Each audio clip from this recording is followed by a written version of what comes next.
여러분, 부자와 빈자의 차이를 아십니까? 제가 오래전에 이렇게 모아놨던 글 중에 하나인데 좀 재밌는 내용이라 좀 한번 읽어볼게요. 옛날 얘기인 거니까 이해하고 들으셔요. 부자는 지갑에 회원권을 넣고 다니고 빈자는 회수권을 넣고 다닌다. 부자는 사우나에 가서 땀을 빼고 빈자는 사우디에 가서 땀을 뺀다. 부자는 주로 맨션에서 살고 빈자는 주로 맨손으로 산다. 부자는 주로 매일 쇠고기 반찬을 먹고 빈자는 거의 쇠고기 라면으로 때운다. 부자는 영양 과다로 헬스클럽을 다니고 빈자는 영양 부족으로 헬스칸 얼굴로 다닌다. 부자는 개소주를 마시고 빈자는 깡소주를 마신다. 우리가 동의하지 못할 내용들도 있지만 그러나 여러분, 부자와 빈자는 이처럼 겉으로 누리는 것들로 인해 나누어지는 게 아니라는 거예요. 부자와 빈자는 마음의 차이입니다. 여러분, 전 세계적으로 가장 행복하다 여기며 사는 사람들이 의외로 최빈국인 방글라데시 사람들이라는 사실이 아마 그것을 잘 증명해 준다고 여겨집니다. 우리 예수 믿는 사람들은 더더욱더 우리가 겉으로 누리는 것과 상관없이 마음의 부자, 믿음의 부자인 줄로 믿습니다. 올 한 해 모쪼록 우리는 이 믿음 충만한 부자로 살아야 될 줄로 믿습니다. 뿐만 아니라 이 부자 되는 비결을 전하며 살아야 되는 거예요. 부자 되는 비결이 뭡니까? 비록 우리가 가진 것 없고 누리는 것 부족해도 부자의 마음으로 사는 이 비결이 뭐냐는 거예요. 그건 다름 아니라 예수 잘 믿는 것인 줄로 믿습니다. 이걸 보여주며 살아야 된다는 거예요. 좀 신앙적으로 살아야 된다는 거예요. 새 우리 교회 표어가 뭡니까? 액츠 29. 원래는 이 한마디로 끝날 표어인데 우리가 늘 나누는 표어를 제가 만들고 있으니까 덧붙여 봤어요. 사도행전의 다음 장은 내가 씁니다. 우리가 씁니다. 이 액츠라고 하는 말이 뭐예요? 사도행전을 액츠라고 합니다. 이 액츠를 제가 영어로 컴퓨터 영어 자판으로 액츠를 쓴 다음에 그 다음에 글을 쓰기 위해서 사도행전의 약자인 행을 썼는데 한글 자판으로 바꾸지 않고 썼더니 행이라고 쓰니까 영어로 뭐라고 나오냐면 God, God이라고 하는 말로 나오더라고요. 제가 그 글자를 고치면서 무릎을 쳤어요. 하나님이 기뻐하시는 일은 사도행전적 역사이구나 하는 사실을 깨닫게 되어집니다.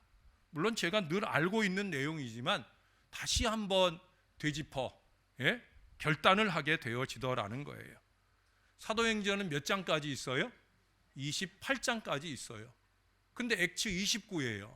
사도행전 29장은 없는데 액츠 28, 사도행전 28장. 여러분의 성경의 사도행전은 아마 중간쯤이나 중간 아래에서 끝나고 있을 거예요. 제가 전에도 한번 말씀드렸지만 옛날 개역 한글, 세로로 이렇게 쓰여지던 한글 성경책을 다 가지고 계셨을 거예요. 그 사도행전 28장 세로로 쓰여지는 한글 성경책을 펼쳐보면은요, 거기에 28장 31절 제일 마지막 글자가 그 페이지의 제일 끝에 가서 딱 끝나요. 성경 66권 중에 제일 마지막에 가서 성경이 마무리되는 책은 사도행전 딱 한 권밖에 없다는 거예요. 제가 신학교 다니던 시절에 그 부분을 읽으면서 그때 더 크게 무릎을 친 적이 있어요. 성경 여기저기를 다 뒤져보면서 마지막 끝부분에 그렇게 딱 맞아떨어지는 것이 사도행전 뿐이다라는 사실을 알게 되면서 제가 만나는 어린 아이들이나 어른들에게나 전 그것을 강조했어요. 뭐를? 이 사도행전의 다음 역사 29장의 역사는 내가 써야 되고 우리가 써야 된다. 아이들에게도 그걸 강조하고요, 어른들에게도 마찬가지예요. 한국교회가 바로 그 사명을 짊어진 교회다 하는 사실들을 하나님은 그 성경책 통해서 우리들에게 깨닫게 주시더라 하는 거예요. 여러분, 한국교회는 지금 선교 1등국으로 가고 있습니다. 아니, 이미 선교 1등국에 우뚝 섰을 거예요. 이 조그만 나라, 이제 불과 130여 년 이 신앙의 역사를 가진 나라가 선교 1등국으로서의 위대한 발돋움을 했다라고 하는 거예요. 또 아시다시피 한국교회는 눈부신 부흥의 역사를 이루어 왔어요. 한국교회사를 연구한 많은 신학자들은요, 왜 한국이 부흥을 했느냐, 이 짧은 기간에 왜 한국이 부흥할 수 있었느냐, 그 첫 번째 이유로 꼽는 게 뭔지 아십니까? 바로 선교하는 교회였다는 거예요. 특별히 우리 통합측교단은 1907년에 처음 목회자 7사람을 안수하여 세우게 됩니다. 그 7사람 중에 이기풍 선교사님이라는 선교사를 제주도에 처음 파송하는 일들을 시작을 합니다. 처음 선교사를 세우고, 처음 목사 안수를 세우고, 그리고 나서 처음 시작한 일이 뭐냐? 안수하고 선교사 파송하는 일이었다는 거예요. 그때가 언제예요? 1907년이에요. 1907년은 여러분 아시는가 모르겠지만 한국교회가 눈부신 성장을 처음 이루었던 때. 그래서 지금부터 13년 전에 2007년에 그 부흥 100주년을 맞으면서 다시 한번 부흥하기를 원하는 간절한 마음들이 한국교회에 있었었는데 여러분들은 알고 지나가셨나 모르겠어요. 그 1907년에 놀라운 부흥의 출발점이 뭐냐? 바로 선교사를 파송하는 일로부터 시작이 되었다는 거예요. 하나님은 선교하는 교회를 축복하시는 줄로 믿습니다. 우리가 가만히 있을 수 없는 이유가 여기 있어요. 부족한 종의 심령 속에 이 선교 DNA가 살아있고 이것을 여러분들 속에 전염시키기를 원하는 간절한 마음이 있다는 거예요. 제가 독감은 여러분들에게 전염 안 시키려고 노력하지만 저는 다른 건 몰라도 선교의 바이러스는 여러분들에게 전염이 되어야 된다. 우리가 작은 교회이지만 이 사명을 잘 감당해야 된다는 거예요. 사도행전의 다음 장은 내가 써야 하고 우리가 써야 된다는 거예요. 선교는 특별한 사람들이나 하는 것이라 생각지 마시기 바라요. 초대교회 교인들도 그렇게 생각했지만 그들 가운데 성령의 충만한 은혜가 임하게 될 때 예루살렘과 온 유대와 사마리아와 땅끝까지 이르러 내 증인이 되라 하신 그 주님의 사명 앞에 깨어나고 헌신하는 초대교회가 되었던 걸 기억합니다. 심지어 오늘 본문의 주인공인 이 바울이요, 선교하는 일 때문에 사도행전 16장에 보면 빌립보 감옥에도 갇혀요. 지금은 로마에 가서 감옥과 같은 연금 생활을 하고 있는 거예요. 그럼에도 불구하고 그는 그 감옥에 갇힌 가운데서도 여전히 뭐 했다고요? 그 부자연스러운 몸으로도 오늘 본문에 보시면 자기에게 나오는 모든 사람들에게 선교하는 일을 담대하고 거침없이 행했다고 그렇게 우리에게 말씀해 주고 있습니다. 사랑하는 여러분, 우리는 그렇게 이 사도 바울처럼 담대하게 거침없이 선교하는 교회, 선교하는 교인들이 다 되시기를 주님의 이름으로 축원합니다. 주님의 사명이에요. 액트라는 말이 뭐예요? 액트, 행동한단 말이에요. 예? 말 그대로 행동하는 역사를 사도행전이 적고 있어요. 입에 걸린 선교가 아니라 행동하는 선교였다는 거예요. 입에 걸린 찬송과 기도가 아니라 정말 주님의 영광을 위한 아름다운 행동의 역사, 주님의 응답을 이루기 위해 최선을 다하는 행동, 그것이 바로 액트, 바로 사도행전의 역사라는 거예요. 사도행전은 그런 기록들을 적고 있고요, 우리는 그 역사를 이어가는 교회가 되어야 된다는 거예요. 그래서 저는 이 액트, 이 네 가지 알파벳을 네 개의 단어로 풀어 보았습니다. 첫 번째 A 우먼, A 맨, 예? 한 사람이라는 얘기예요. 한 여자이거나 한 남자이거나 거기에 덧붙여서 A man of adoration, 기도하는 한 사람, 예배하는 한 사람, 희생하는 한 사람, 바로 그 한 사람의 역사가 사도행전의 역사예요. 사도 바울 한 사람의 역사가, 바나바 한 사람의 역사가, 베드로 한 사람의 역사가 바로 사도행전의 역사라는 사실이에요. 오늘 일부 예배를 처음 교사들과 함께 드리면서 그 가운데는 희생하는 사람들도 있어요. 이 교회학교 예배가 이 시간에 드려지는 이유는 애들 데리고 부모들이 같이 와서 예배하라고. 근데 교사들 중에는 그 애들과 함께 일부 예배 와야 되는 이 희생적인 사람들도 있어요. 참 귀한 사람들이 아닐 수 없어요. 그렇잖아요. 자기들도 편하게 2부 예배 때 애들 데리고 와서 예배하면 얼마나 좋겠어요. 근데 교회를 위해서, 교회 학교를 위해서 기꺼이 희생하는 한 사람, 바로 그분들이 있어서 올해 교회 학교가 더욱더 부흥의 큰 역사를 열어가게 될 줄로 믿습니다. 어느 고속버스 기사가 안내방송을 했어요. 잠시 후 이 버스는 목적지인 부산에 도착합니다. 내리실 준비를 하시기 바랍니다. 그랬더니 이 버스 안에 사람들이 술렁거리기 시작하는 거예요.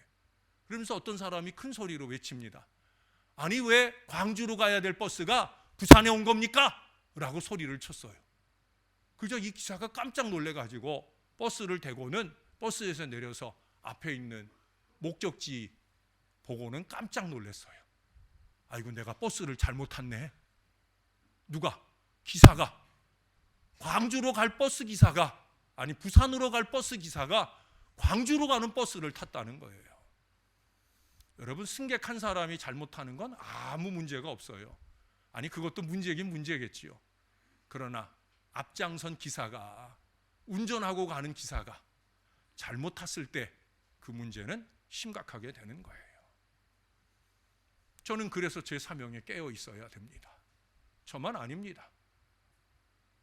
하나님께서 세우신 모든 앞장선 사람들 정신 바짝 차리고 신앙적인 일에 잘 깨어 계셔야 된다는 거예요.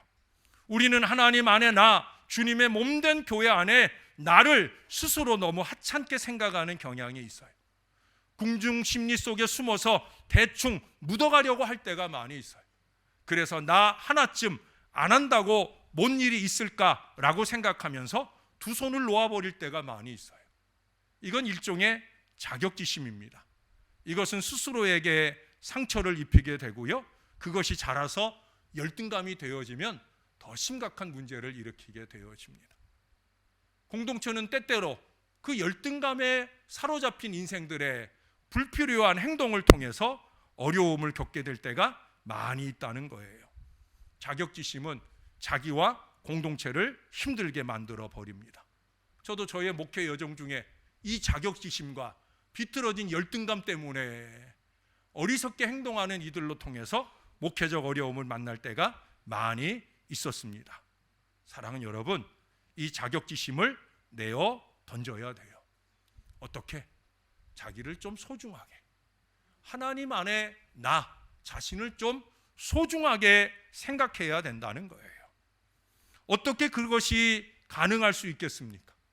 하나님 안에 나, 바로 하나님께서 나 한 사람을 주목하고 바라보고 계신다 하는 사실을 잊지 말아야 된다는 거예요. 좀 의식하며 살아야 된다는 거예요. 나는 하나님의 자녀다. 나는 하나님의 백성이다. 이걸 좀 잊지 말고 살자는 거예요. 실제로 여러분 그래요. 하나님은 나를 주목하고 보고 계셔요. 예? 여러분, 흉기가 다른 게 없어요. 자신에게 스스로 상처를 입히는 것이 가장 큰 흉기입니다. 만고에 필요 없는 이 흉기를 우리가 빨리 버려야 된다는 거예요. 여러분, 아침마다 거울을 보시죠? 예? 단장을 위해서도 거울을 보고 변장을 위해서도 거울을 보고, 여러분 그 거울을 볼 때마다 거울 안에 있는 자기에게 좀 말씀해 주세요. 넌 참 대단한 사람이다. 오늘도 아주 멋지다. 무엇보다 오늘도 하나님이 너를 이끌어 주실 거다. 오늘도 하나님이 너를 이끌어 주실 거다 라고 자신에게 말해 주라는 거예요. 그 미소와 그 암시가, 무엇보다 주님을 의지하는 그 선언이 그날 하루에 한 걸음 한 걸음을 정말 멋있고 힘차게 해 줄 것입니다. 무엇보다도 우리가 드리는 모든 예배 속에서 하나님 앞에 나, 그 모습을 좀 새롭게 발견하고 그 예배와 그 헌신과 그 희생을 통해서 하나님이 영광 받으시는 그 흐뭇한 미소를 볼 수 있는 저와 여러분들이 되어야 할 줄로 믿습니다. 두 번째 C는 컬링, 바로 부르심, 소명에 대한 얘기예요. 우리 지난 주일 예배 때 소명에 대한 얘기를 길게 드렸습니다. 얘기 하나를 소개할게요. 캠벨 존슨이라고 하는 분이 목숨 걸 사명을 발견하라 하는 책에서 이런 글을 썼어요. 깨어있는 삶을 산다는 것은 당신의 삶과 당신 주변에서 일어나는 일을 잘 관찰하면서 산다는 것을 의미한다. 이것은 자중자애의 삶을 사는 것이며 다른 사람들의 말과 표정과 몸짓을 통해 말하는 것을 민감하게 살피는 것이다. 깨어있는 삶과 반대되는 삶은 잠을 자면서 사는 것이다. 즉 무의식적으로 생각 없이 사는 것이다. 이렇게 사는 사람들이 얼마나 많은가. 도움이 될 수 있는 힌트를 주겠다. 당신의 눈앞에서 일어나는 일들에 주목함으로써 생각 없는 삶을 중단시켜라. 땅도 보고 하늘도 보고 나무도 보라. 주변 사람들을 유심히 살피고 그들의 얼굴을 보라. 사람들이 당신에게 말할 때 귀담아 들어라. 머릿속에 떠오르는 생각들을 꼼꼼히 살펴보라. 이런 것들을 당장 실천하라. 여러분, 목사가 되고 선교사가 되는 것만이 목숨 걸 사명을 사는 게 아니에요. 삶의 전반에서 하나님의 이 컬링을 의식하면서 그 부름을 생각하면서 좀 사는 거예요. 요즘 사람들의 문제는 너무 생각이 없다는 거예요. 의식이 없어요. 무엇보다 신앙하는 우리들이 신앙적인 의식이 없다는 거예요. 사명을 갖는다는 게, 꿈을 갖는다는 게, 비전을 품고 이루어 간다는 게 그게 별것 아니에요. 생각하며 사는 거예요. 그것도 신앙적으로 좀 생각하며 사는 거예요. 천박하게 세상적으로 세속적으로 생각하지 말고 좀 고상하게 신앙적으로 생각하며 살아야 된다는 거예요. 무언가 되기를 원하시는 우리 하나님의 그 무언가를 생각하면서 몸부림치고 영부림치는 삶을 살아가야 되는 거예요. 다른 잡생각, 나를 망치고 공동체를 무너지게 할 생각 말고 하나님이 기뻐하실 바로 그 생각에 집중하면서 그렇게 생각하고 말하고 행동할 수 있어야 내가 아름다워지고요, 내가 가 머문 그 자리에 아름다운 흔적의 역사가 나타나게 되어지는 거예요. 글 하나를 더 소개할게요. 만일 산 위에 장송이 되지 못하거든 계곡의 자목이 되십시오. 개울가에 자라서 누군가 사랑하는 나무가 되십시오. 만일 나무가 되지 못하거든 떨기나무가 되십시오. 만일 떨기나무가 되지 못하거든 작은 풀이라도 되십시오. 그래서 거리를 아름답게 하십시오. 만일 작은 풀이 되지 못하거든 억새풀이 되십시오. 물가에서 자라는 제일 좋은 억새풀이 되십시오. 우리는 모두가 선장이 될 수는 없습니다. 그러나 선원이 되는 것도 좋습니다. 우리 모두에게는 할 일이 있습니다. 큰 일이 있다면 작은 일도 있습니다. 하지 않으면 안 되는 일이 있습니다. 만일 큰 거리에서 피어나지 못한다면 작은 거리에서 피어나십시오. 만일 태양이 되지 않으면 별이 되십시오. 실패와 성공이라는 건 커지는 것이 아닙니다. 무엇이든지 가장 좋은 것이 되십시오. 우리는 큰 것이 되고 높은 것이 되어야 성공하는 줄 알아요. 아니에요. 하나님이 보실 때 가장 좋은 것이 되는 것, 바로 그거라는 거예요. 내가 있는 자리에서 하나님이 기뻐하시는 가장 좋은 것이 되는 것, 그것이 컬링이고요, 그것이 소명이고요, 그것이 바로 신앙인 거예요. 영어 못하는 제가 영어 한마디 할게요. Dirty is out of the place라는 말이 있어요. 이게 무슨 말이냐면 더러움이라는 건 자기 자리를 떠나 있는 것이다 라는 말이에요. 연못 속에서 아름답게 헤엄치는 물고기를 보셔요. 그 물고기가 연못 속에서 헤엄칠 때는 아주 아름다워요. 근데 어느 순간 그 물고기가 내 침대 위에 누워 있다고 생각해 보셔요. 징그럽고 더럽게 이를 데 없어요. 물고기의 본질이 달라진 게 아니에요. 여전히 물고기이지만 그 물고기가 있어야 할 물속이 아니라 침대 위에 놓여 있기 때문에 그것은 보는 이로 하여금 경멸의 대상이 되는 거예요. 논밭에 있는 흙들을 생각해 보십시오. 그곳에서 농사가 되고 많은 결실을 이루기 위해 그곳에 있는 흙은 아름다워요. 그러나 그 흙이 우리의 집에 놓여 있다고 하면 그 흙은 씻어내야 할 더러움이 되는 것과 같은 이치입니다. 우리에게는 저마다 주어진 자리가 있습니다. 그리고 그것은 우리 임의대로 버리고 떠날 수 없는 거예요. 임의대로 넘어설 수도 없고 임의대로 처져 있을 수도 없는 거예요. 그 자리면 되는 거예요. 사회에서나 직장에서나 가정에서나 교회에서나 주어진 그 자리에서 최선을 다하며 살아가는 것. 그것이 세상 사람들이 볼 때는 볼품없는 아버지, 어머니의 자리일지라도, 아내나 남편의 자리일지라도 자기 자리를 굳건히 지켜낼 때 우리는 아름다운 거예요. 주님은 그것을 우리에게 소명으로 주셨어요.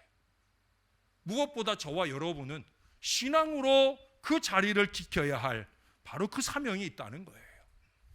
그것은 견고함과 인내와 피나는 노력이 요구되는 일일지도 모르겠습니다. 하지만 우리가 가장 가치 있고 아름다운 것은 제 자리를 지키며 그곳에서 충성스럽게 맡겨진 역할을 잘 해낼 때만인 것을 잊지 않아야 된다는 거예요. 남의 자리를 넘볼 것도 없고 어줍지 않게 나설 것도 없고 내게 주어진 그 자리에 충실하면 되는 거예요. 그것이 컬링이고요. 그것이 소명이고요. 그것이 바로 신앙인 거예요.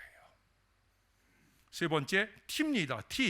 T는 트레이닝을 꼽아봅니다. 훈련을 말하는 거예요. 역시 그 하나를 또 소개할게요. 매일 새벽 5시 30분에 일어나는 소녀가 있었다. 초등학교 6학년인 이 소녀는 가쁜 숨을 몰아쉬며 15층 아파트 계단을 5번씩 오르내리고 계속되는 6km의 로드워크와 600번의 퍼팅 연습. 소녀는 모든 꿈을 일단 유보하고 운동에만 전념했다. 8년 후 소녀는 골프계의 신데렐라로 불리며 세인들을 놀라게 만들었다. 이 소녀의 이름은 누구예요? 박세리예요. 그녀는 우리에게 이렇게 말해줍니다. 우승의 원동력은 끊임없는 훈련이었습니다. 오늘의 우승 또한 혹독한 연습의 열매입니다. 여러분, 성공은 막연히 얻어지는 게 아니에요. 혹독한 시련과 끊임없는 훈련을 통해서 얻어지는 거예요. 만약 노력 없이 주어진 영광이 있다고 하면 그것은 무가치하거나 아니면 남의 것을 훔친 것에 불과합니다. 훈련 받아야 됩니다. 신앙인이라면 말씀과 기도로 훈련 받아야 되는 거예요. 교회 안에 크고 작은 모든 훈련의 기회를 놓치지 말아야 됩니다. 예담 영성 훈련도 평생에 한 번 자꾸 미루지 말고 꼭 한번 다녀와 보세요. 또 그 훈련을 헛되게 하지 않는 섬김의 삶을 도우미로서 헌신자로서 훈련 받으실 수 있기를 바라요. 전 우리 교회 교인들이 다른 어떤 훈련보다 섬김의 훈련, 이 훈련을 좀 잘 익히고 받았으면 좋겠어요. 교회를 섬기는 데 있어서 가장 좋은 신앙의 덕목은 다른 데 있지 않아요. 섬김입니다. 이것이 잘 훈련돼야 세상에 나가서도 섬기는 전도의 역사를 결실해 갈 수 있기 때문에 그래요. 여러분, 우리는 평생 훈련자가 되어야만 합니다. 훈련이 우리를 위대하게 하기 때문에 그렇다는 거예요. 마지막 네 번째 알파벳을 꼽아봅니다. S입니다. 스피리추얼 커뮤니티, 영적인 신령한 공동체예요. 가장 중요하게 생각하는 가치입니다. 부름받은 한 사람 한 사람으로 시작해서 이루는 신령한 공동체, 이게 바로 교회예요. 여러분, 교회의 제일 가치는 신령함에 있다는 사실을 잊지 말아야 됩니다. 신령한 영적인 이라는 마을이 어울리지 않을 정도로 살면서 우리는 많은 때가 묻어요. 성도, 거룩한 백성이라는 건 신령한 백성이라는 얘긴데, 한 주간 내 우리는 한 번도 교회 올 줄 모르고 너무 세상에 젖어 살다 보니까 그 세상의 묵은 때에 너무 젖어 산다는 거예요. 그 주일날 한 번 와가지고 신령한 흉내를 내려니까 죄송하지만 너무 어울리지도 않고 잘 드러나지도 않는다는 거예요. 몸에만 때가 끼는 것이 아니라 마음에도 때가 낍니다. 몸에 낀 때는 더럽지만 마음에 낀 때는 더욱더 더럽다는 걸 알아야 돼요. 몸의 때는 비누로 씻을 수 있지만 마음에 낀 때는 여러분 어떻게 씻을 수 있겠습니까? 그것은 우리의 힘과 노력으로 되는 것이 아니라 성령을 통해 씻을 수 있습니다. 죄로 얼룩지고 상처난 우리의 심령도 성령님이 한번 지나가시면 그 얼룩과 상처가 흔적 없이 지워지는 거예요. 그래서 성령의 충만을 받아야 된다고 제가 말씀하고 또 말씀하고 또 강조하는 거예요. 사랑하는 여러분, 성령이 거룩하게 하시는 줄로 믿으시기를 바랍니다. 우리가 해변에 가면은 모래 위에 수많은 상처 자국이 있잖아요. 아이들이 뛰놀고 또는 파놓은 구멍들도 있고요. 조개를 찾아 파헤쳐 놓은 커다란 자국도 있고요. 텐트를 쳤던 자국도 있고요. 사람들의 발자국들이 무엇보다 여기저기 많이 있어요. 그러나 밀물때가 되어서 바닷물이 쫙 밀려 들어오면 그 모든 모래들은 이 바닷물의 부드러움에 휘말리면서 결국 해변의 모든 상처들이 다 지워져 버리고 다시 그 바다의 모래는 온전하게 깨끗해집니다. 성령님은 바닷물처럼 물밀듯이 개인과 공동체에 닥쳐와 그 고통과 상처를 씻고 영혼을 새롭게 만들어 주셔요. 성령님이 임하면 모든 상처와 슬픔은 다 사라져 버린다는 거예요. 슬픔을 잊고 근심을 헐고 상처를 치유받으려면 성령님의 깊은 바닷속에 빠져야 된다는 거예요. 예수 믿는 우리는 신앙적으로 길을 찾아야 되죠. 그 최선의 길이 뭐냐? 성령이라는 거예요. 개인도 그렇고요. 공동체도 마찬가지예요. 교회잖아요. 신앙 공동체잖아요. 신앙 공동체가 깨끗해지고 거룩해지는 비결은 성령의 은혜예요. 전화통 붙들어서 되는 일이 아니라는 거죠. 사람 찾아다니면서 되는 일이 아니라는 거죠. 주께와 엎드려 무릎 꿇을 때 그 주님이 부어주시는 성령의 은혜로 우리는 신령해지고 거룩해지고 깨끗하게 되어질 줄로 믿습니다. 어느 날 숲속의 고추 잠자리가 사랑하는 가족 모두를 잃었어요. 새들이 가족들을 다 잡아먹었어요. 홀로 남은 이 고추 잠자리가 마음에 큰 상처를 받고 숲속의 천사를 찾아가 소원합니다. 천사님, 이제 희망이 없어요. 마음이 너무 아파서 살 수가 없어요. 천사가 말하기를, 잠자리야, 내가 한 가지 일을 하면 내 마음의 상처를 깨끗이 씻어줄게. 그렇게 하겠니? 라고 묻습니다. 잠자리가 물어요. 어떻게 하면 되는데요? 천사가 대답합니다. 한 달 동안 이 숲을 날아다니며 마음에 상처가 없는 곤충을 찾아오면 내 마음의 상처를 깨끗이 씻어줄게. 그날부터 잠자리는 마음의 상처가 없는 곤충을 열심히 찾아다녔어요. 찾을 수 없었습니다. 평화롭게 보이던 곤충을 찾아가 알고 보면 그도 그 마음에 상처가 있더라는 거예요. 결국 한 달 동안 한 마리의 곤충도 찾지 못했지만 그렇게 상처 없는 이웃 곤충을 찾아다니는 동안에 자신의 상처가 다 치료되어지더라는 거예요. 여러분, 여기 모인 우리도 누구에게나 상처가 있어요. 안 그래 보이는 사람들 있습니까? 저 소개 좀 해주세요. 우리 모두가 다 크고 작은 상처가 있어요. 아무리 문제없이 잘 사는 것 같아도 탁 붙들고 얘기를 해보면 다 마음의 상처와 고통이 있어요. 그게 인생입니다. 그래서 인생에는 고난도 있고 풍랑도 있고 상처도 있는 거예요. 위대한 인생에게는 더 깊은 마음의 상처와 고통들이 있는 걸 보게 됩니다. 인생을 바로 이해해야 합니다. 고생과 고민이 없었던 인생은 하나도 없다.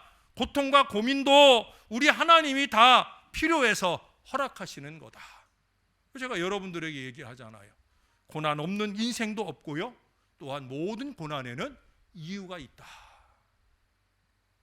하나님은 이유 있는 고난을 우리에게 주신다는 거예요.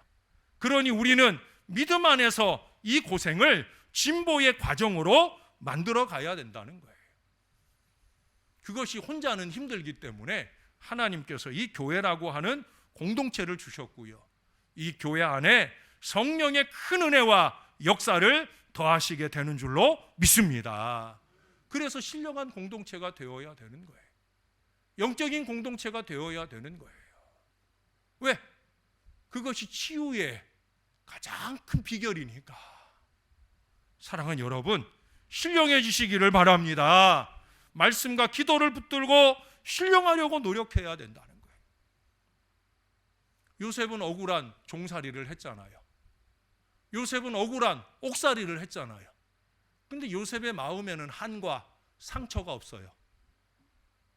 그는 오히려 종살이 하면서, 옥살이 하면서 오히려 주인에게 득이 되도록 하기 위해서 자기가 하는 일을 즐기고 열심히 했어요. 감옥 안에서 그 감옥에 있는 사람들의 시중을 들고 하는 일들에 최선을 다해서 즐겼어요. 그 비결이 어디 있어요? 하나님이 나와 함께 하신다. 내가 집에 있을 때나, 내가 종으로 살 때나, 내가 감옥에 살 때나 하나님이 나와 함께 하신다. 이 믿음 한 가지 때문에 그는 즐겁게 그 모든 일들을 할 수 있었다는 거예요. 그래서 하나님이 그의 인생을 엎어버린 거예요. 그의 인생을 엎어서 새로운 역사를 펼쳐 열어가는 놀라운 한 사람이 되게 하셨다는 거예요. 사랑하는 여러분, 요셉의 하나님이 우리의 하나님이셔요. 우리도 요셉처럼 우리의 일들을 좀 즐겨야 된다는 거예요. 저는 목회가 즐겁습니다. 저는 정말 여러분들을 목양하는 목회가 행복하고 즐겁습니다. 저는 어디 가서 목사들 만나도 저는 이 고백을 하기를 주저하지 않아요. 목사님들 중에는 설교 준비가 지겨운 사람도 있고요, 설교하는 게 지겨운 분들도 있어요. 자꾸 저한테 설교 원고를 원하는 분들도 있어서 그럴 때마다 제가 원고를 거침없이 보내줍니다. 저는 설교 준비하는 것도 즐겁고요, 여러분들에게 설교 전하는 건 더 즐겁고요, 무엇보다 제가 전한 말씀이 여러분 삶에 결실되는 것을 보는 것은 더욱더 행복한 일입니다. 부족한 종이 행복하게 목회하려고 노력하지만 혹시라도 여러분 보기에 제가 그러지 못한 모습들이, 순간들이 있었다라고 하면 여러분들에게 죄송합니다. 2020년에는 더더욱더 여러분들을 섬기는 저의 사역들을 즐길 수 있도록 노력하겠습니다. 더 많이 거울을 들여다보고 더 많이 행복해하며 하나님이 나와 함께 하심을 여러분들에게 느낄 수 있도록 해주려고 노력하겠습니다. 여러분들도 그래 주시기를 바랍니다. 억울한 일을 당해도 그 일을 기쁨으로 승화시키고 주어진 사명을 즐겁게 감당할 수 있다면 우리 성령님께서 모든 한과 상처를 씻어주시고 더 큰 축복의 열매를 우리에게 안겨주실 거예요. 우리는 그것을 함께 누리는 신령한 공동체가 되어야만 합니다. 액츠 29 사도행전의 다음 장은 그렇게 쓰는 거예요. 우리가 뭐 대단한 선교를 해서 사도행전 29장을 쓰는 게 아니에요.